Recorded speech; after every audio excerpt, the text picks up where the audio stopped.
प्रभावे प्रश्ननिकर्मणा तस्मै संज्ञानरूपाय नमोस्तु परमात्मने। पंच परमेष्ठी भगवान की जय। एक श्री शांतिनाथ भगवान की जय। परम पूज्य आचार्य श्री पूज्यपाद भगवती की जय। परम पूज्य आचार्य श्री आदि सागर महाराज की जय। आचार्य श्री महावीर कीर्ति महाराज की जय। आचार्य श्री विमल सागर महाराज की जय। आचार्य श्री तपस्वी सम्राट सरस्वती सागर महाराज की जय। आचार्य गुरु सुंदर सागर महाराज की जय। अहिंसा में ईश्वर धर्म की जय। जिनवाणी माता की जय। परम पूज्य श्रीमती माता की जय। हरिदास संघ की जय। अग्नि और पानी एक साथ नहीं रह सकते। भोग और योग एक साथ नहीं रह सकते। सुख और दुख एक साथ नहीं रह सकते। गर्मी और ठंडी एक साथ नहीं रह सकते। ऐसे परस्पर विरुद्ध जो जीव हैं उनमें कौन कौन है? सर्प के साथ में नेवला नहीं रह सकता। मोर के साथ में सर्प नहीं रह सकता। बिल्ली के साथ में चूहा नहीं रह सकता। और इसी प्रकार से परस्पर विरोधी कई सारे जंतु होते हैं, लेकिन वे परस्पर विरोधी जंतु भी जब भगवान के सानिध्य को प्राप्त कर लेते हैं तो परस्पर विरोधी भी कैसे हो जाते हैं? एक साथ समोसरण में बैठ जाते हैं। बैठते हैं कि नहीं? समोसरण के बाहर तक कोई बैरी बैर को निभा रहा था, लड़ाई कर रहा था, लेकिन जैसे ही समोसरण में आते हैं दोनों बिल्कुल शांत हो जाते। यह समोसरण का प्रभाव है कि सारे जीवों में परस्पर मैत्री होना यह केवल ज्ञान का अतिशय है। केवल ज्ञान का एक अतिशय है कि सारे जीव उसमें मैत्री भाव को प्राप्त हो जाते हैं। इसी प्रकार से जब गुरु के चरणों में आते हैं तो वहां पर भी सब जीव एक साथ बैठ जाते हैं। कोई व्यक्ति परस्पर में बैरी भी हो तो भी गुरु के पास बैठता है, प्रवचन में बैठता है, तो कैसे बैठता है? तो उस समय बैर भाव को भूल जाते, क्योंकि उस समय लक्ष्य है मुझे जिनवाणी का रसपान करना है। उस समय परस्पर की बातें याद नहीं आती हैं, तभी जिनवाणी से रसपान होगा। और यदि परस्पर बैर भाव को ही स्मरण करता रहे तो क्या जिनवाणी का रसपान कर पाएगा? नहीं कर पाएगा। इसी प्रकार से आचार्य पूज्यपाद भगवत अपने कक्ष में बैठे हुए हैं। वहां पर बहुत सारे लोग बैठे हैं। कुछ लोगों की परस्पर में बनती नहीं, फिर भी वो वहां पर शांति से बैठे। यदि बाहर होते तो हो सकता था झगड़ा हो जाता, लेकिन अभी वह मुनिराज की सभा में बैठे, इसलिए सब कैसे हैं? शांति से बैठे हैं और सबकी नजरें उस प्रश्न कुमार की ओर। क्यों? क्योंकि सभा सज चुकी है और प्रश्न पूछने का अवसर आ चुका है। एक बहुत सुंदर ग्रंथ इष्टोपदेश, जिसको कि आचार्य पूज्यपाद भगवंत पूर्ण करने वाले। कितनी गाथाएं बची? हमारे कितने दिन बचे? हमारे भी तो दिन बता दो गाथाओं के साथ में। तो गाथाएं कितनी हैं? गाथाएं कितनी हो चुकी हैं? 41 सुबह हो गई थी। अब कौन सी 42 नंबर की गाथा अभी आगे होगी, जिसका प्रश्न अभी पूछना शेष है। दोपहर में श्रीमती जी ने कहा कि यहाँ पर कपड़ा अच्छा मिलता है, तो मार्केट में चलो, तुम्हारे कपड़े पुराने हो गए,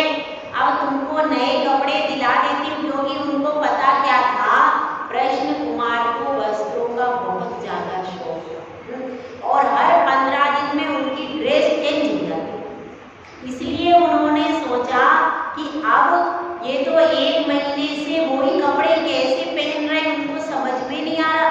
इसलिए वो बोलती हैं कि चलो तुम्हारे लिए तो पहले तो 2 कपड़े बड़ी मुश्किल से दिलाती थी, मना कर देती थी नहीं इतना खर्चा मत करो, अब तुम्हारे लिए 10 जोड़ी दे लेना।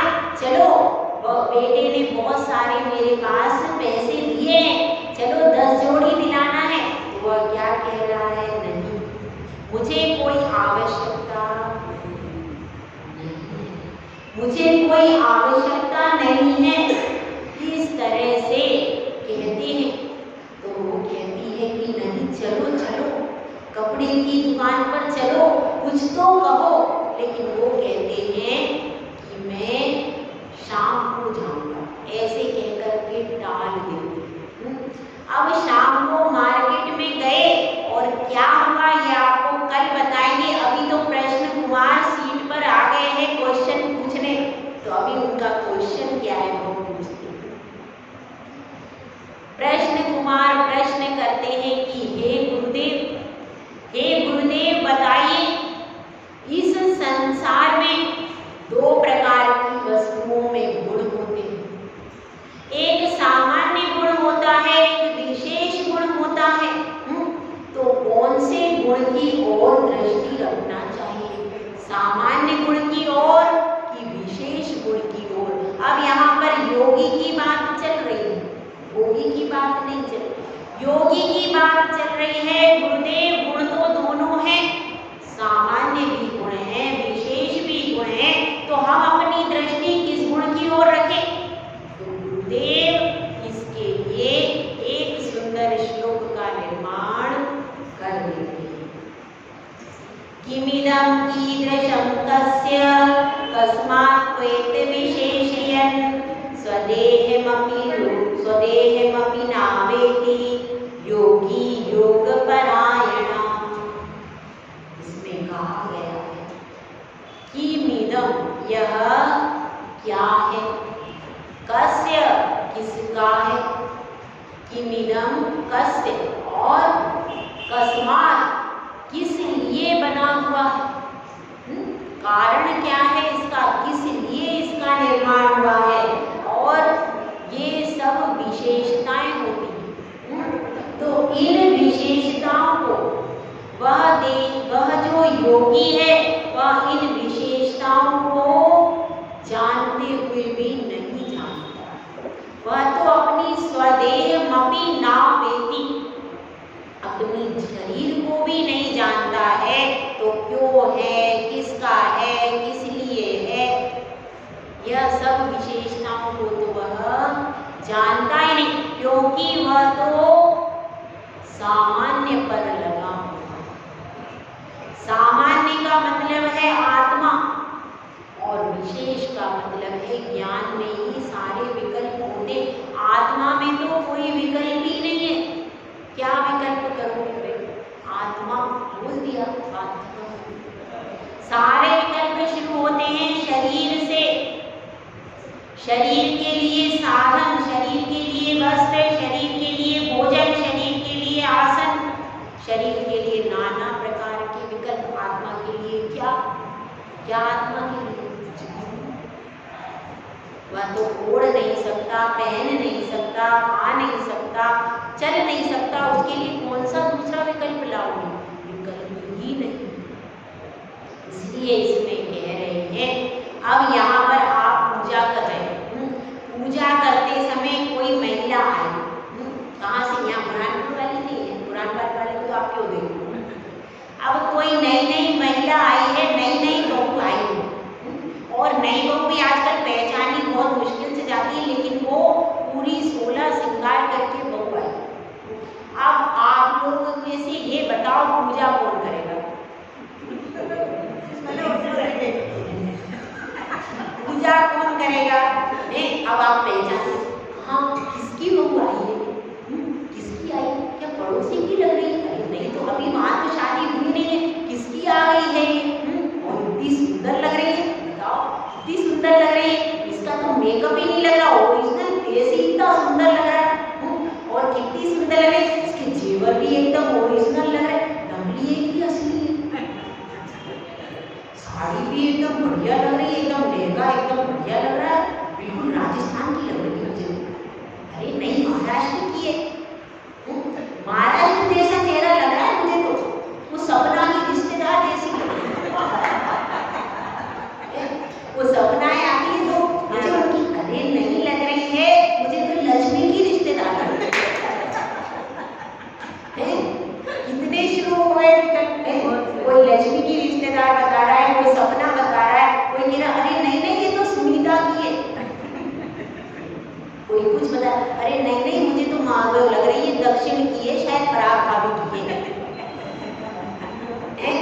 अब सब अपनी अटकलें लगा रहे हैं। अब वो तो अब उससे पूछे कौन, पूछेंगे क्या, अजनबी है वो, अब पूछे कौन, सब फुसफुस हो रही है, इतनी पूजा भी हो रही, ओम नमः 24 भगवान की जय। बीच में पूजा भी तो करेंगे भाई, पूजा के लिए बैठे हैं अपन सब, तो पूजा भी कर रहे हैं। हाँ, उन्हीं मनसा उज्ज्वल कहाँ जा रही है, ऐसा विकल्प हो जाए। अगर ऐसी घटना घटे तो विकल्प होगा कि नहीं, विकल्प होता है भैया। तो इस तरह से, लेकिन वह योगी है। आपको पूजा करते समय दृष्टि परमात्मा पे नहीं रहती, आधी पीछे को रहती है, आधी आगे को। जब तक पीछे कोई व्यक्ति ऐसा नहीं आ गया कि जिसके बारे में देखना और चर्चा करना जरूरी, तब तक कोई बात नहीं। लेकिन अगर कोई व्यक्ति बाय चांस आ गया तो फिर आगे की दृष्टि पूरी पीछे को आ जाए। तो इसलिए क्या है, लेकिन योगी ऐसा नहीं करते, ये तो भोगियों की माया, संसारी जीवों की माया है कि उनका मन इधर पूरा टिकता नहीं। लेकिन योगी होते हैं, योगी योग परायण। एक पत्नी होती है पति परायण, सुना है ना, धर्म परायण, पति परायण। धर्म परायण मतलब जो धर्म में धार्मिक व्यक्ति है उसको कहते हैं धर्म परायण। और पति परायण पत्नी यानी जो अपने पति के प्रति पूर्ण समर्पित हो, उसको क्या कहते हैं, पति परायण। और एक यहाँ पर बताया योगी योग परायण, यानी उसने मन वचन काय तीनों को कैसा कर लिया है, तीनों को बिल्कुल एकाग्र कर लिया। ऐसा वह योगी है, योग परायण है। उसका मन भी कहीं नहीं जा रहा, उसका वचन भी कहीं नहीं जा रहा, और उसकी काय भी बिल्कुल स्थिर होकर के आसन लगा करके बैठा है, अंतरंग में ध्यान। और इस अवस्था में जब वो योगी बैठा है तो उसके सामने से कोई सुंदरी स्त्री भी जा रही है, और कोई कुरूप भी जा रही है, बूढ़ी भी जा रही है, युवक भी जा रहा है, सब जा रहे हैं, सब निकल रहे, लेकिन उसको कौन है, किसका है, कैसा है, क्यों है, किस लिए है, इन सब विकल्पों की कोई जरूरत नहीं है। वह तो अपनी आत्मा में डूबा हुआ ध्यान कर रहा है, क्यों आया है, किस लिए आया, इन सब विकल्पों को कर नहीं रहा। इसीलिए तो लिखा है योगी योग परायण। वह योग परायण, जैसे पति परायण स्त्री हो, अगर कोई पति परायण स्त्री हो तो उसके सामने से कितने ही सुंदर सुंदर एक से बढ़कर एक पुरुष निकले, फिर भी वो अपनी दृष्टि को चंचल नहीं करती। क्यों? क्योंकि वह उसका नियम है कि मुझे अपने पति के अतिरिक्त जितने भी हैं वे सब भाई और पिता के समान हैं, इसीलिए वह उनमें ही संतुष्ट रहती है। तो इसी प्रकार से अब वह विशेषताओं को देखते हुए भी कोई उसमें इंटरेस्टेड जानने की कोशिश ही नहीं करती। क्यों? क्योंकि उसने एक पति का वर्ण, जब पति का वर्ण नहीं किया तब भले ही उसको इंटरेस्ट हो, लेकिन जब उसने एक से विवाह कर लिया है तो अब कौन युवक है, कहाँ से आया है, कहाँ रहता है, कैसा है, कैसा नहीं है, इनमें इंटरेस्ट होगा क्या उसको? जो पति परायण स्त्री है, जिस प्रकार से वह अन्य युवकों में कोई इंटरेस्टेड नहीं है, उसी प्रकार से एक योगी होता है, वह अपने मन वचन काय को केंद्रित कर चुका है। उसका लक्ष्य है अपनी आत्मा को परमात्मा बनाना और अपने लक्ष्य के प्रति कटिबद्ध है। इसलिए वह बाहर के परद्रव्य की ओर कोई भी दृष्टि नहीं कर रहा है। कौन है, किसका है, क्यों है, इन सब प्रश्नों को मन में उत्पन्न होने ही नहीं देता। ठीक है, वस्तु है, वस्तु का स्वरूप है, केवल इतना उसके मन में होता है। इसीलिए एक होता है सामान्य और एक होता है विशेष। क्या क्या होता है? सामान्य का मतलब यह है कि आप सब कौन है भाई? कौन है भाई? आप लोग सब बैठे इतनी सारी हैं? सामान्य। सही सही उत्तर दो। आप सब इतनी सारी बैठी हो, कौन हो? महिलाएं नहीं है? महिलाएं हैं, महिलाएं कहेंगे ना आपको, क्या आप सब महिलाओं को ये विशेषता हो गई। सामान्य मतलब आप सब आत्मा हो, महिला भी आ गई, पुरुष भी आ गए, दोनों आ गए, काय में आत्मा, वो सामान्य। लेकिन अब विशेषता से बताएंगे भैया ये महिलाएं हैं। अब महिलाओं में विशेषता, ये पराग भाभी है, ये सुनीता है, ये सपना है, ये लक्ष्मी है, ये सब किसको कैसे बताएंगे? ये सब विशेष में भी विशेष। ये कहाँ रहती है? ये राजपुरा में रहती है, ये कॉलोनी में रहती है, ये यहाँ रहती है, इनके पति का नाम क्या है? जम्मू स्वामी जी। ये सब क्या है? ये सब विशेषता है। एक छोटा सा पोता है, एक बहू है, तो इस तरह से ये क्या है? ये सारी विशेषताएं हैं। उन विशेषताओं के द्वारा आप आइडेंटिफाई करते हो और फिर उसमें जानते हो भाई किसकी पत्नी है, किसके घर, किसका घर कहाँ पर है, किस लिए यहाँ पर आई, प्रवचन सुनने के लिए आई है, मंदिर में पूजा करने के लिए आई है। इस तरह से ये सारी बातें जब जानते हैं तो हमारा उपयोग बाहर को चला जाता है कि नहीं? जाता है ये। और जब हम इन सब से कोई मतलब नहीं रखते तब हमारा उपयोग हमारे आत्मा में रहता है कि नहीं? रहता है। तो इस प्रकार से यहाँ पर देखिए, और आपको बात बताएं, दोपहर को कपड़े खरीदने के लिए गई श्रीमती जी और श्रद्धा जी, श्रद्धा देवी थी ना उनकी, कृष्ण कुमार की धर्मपत्नी। अब वह लेकर के गई, उनका मन नहीं हो रहा था कृष्ण कुमार का पर्व। ठीक है, अब चले गए। वहां पर जाकर के उन्होंने दुकान पर गई, सब वस्त्र तरह तरह के दिखा रहे। तो वह कह रहे हैं आप कौन सा लेना है? उन्होंने कहा मुझे तो सफेद वस्त्र लेना है। अरे सफेद वस्त्र कैसे लोगे भाई? तुमको तो बहुत रंग बिरंगे वस्त्र पसंद थे, अब क्या हो गया? सफेद वस्त्र नहीं लेना है? अपन थोड़ी बैरागी हो गए, भले ही अपन सभा में बैठने लगे तो क्या है, लेकिन वो कहते हैं तुम तो सिर्फ अगर लेना हो तो सफेद वस्त्र ले लो। ये वस्त्र कैसा है, किसका है? मुझको बहुत दिखा रहे वैरायटी। अरे ये कितना अच्छा है, ये देखो, ये अच्छा, इसका कपड़ा अच्छा है, इसका रंग, तुमको ये रंग बहुत पसंद था, यह नीला रंग तुम्हें बहुत पसंद था, ये हरा रंग बहुत पसंद था, ये लाल रंग का, तरह तरह के वस्त्र उसको दिखा रही है, लेकिन उसमें कोई विशेषता नहीं आ रही उसकी वस्त्रों। सुंदर से सुंदर, अच्छे से अच्छा, महंगे से महंगा क्वालिटी का वस्त्र दिखाने की कोशिश कर रही है, लेकिन वो उसमें कोई इंटरेस्ट नहीं ले रहे और कहते हैं कि मुझे तो खादी का सिंपल कुर्ता दे दो, अगर देना हो तो, नहीं तो मुझे कोई जरूरत नहीं। ऐसा देख करके अब वह श्रद्धा देवी बड़ी उदास हुई और फिर सिंपल से सफेद वस्त्र लेकर के, इसलिए अब उनको ये गाथा समझ में आ रही है कि ये दोपहर को ही सारी गाथा कर लेते हैं। मैं महाराज उत्तर देते हैं शाम को और ये उसके अनुसार कार्य पहले से ही कर लेते हैं।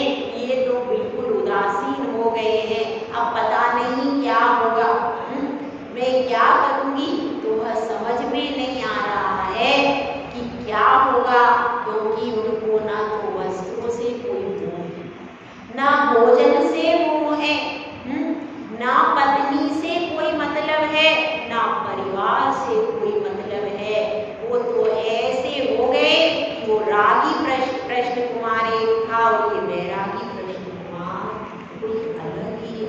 यह सब देख रही है, मुख से कुछ बोल नहीं रही, लेकिन लग तो रहा है कि वे बदल गए। तो ये सब चीजें महसूस कर रही हैं कि अब इनको कैसा है, किसका है, क्या रंग है, क्या रूप है, किसी चीज से कोई प्रयोजन।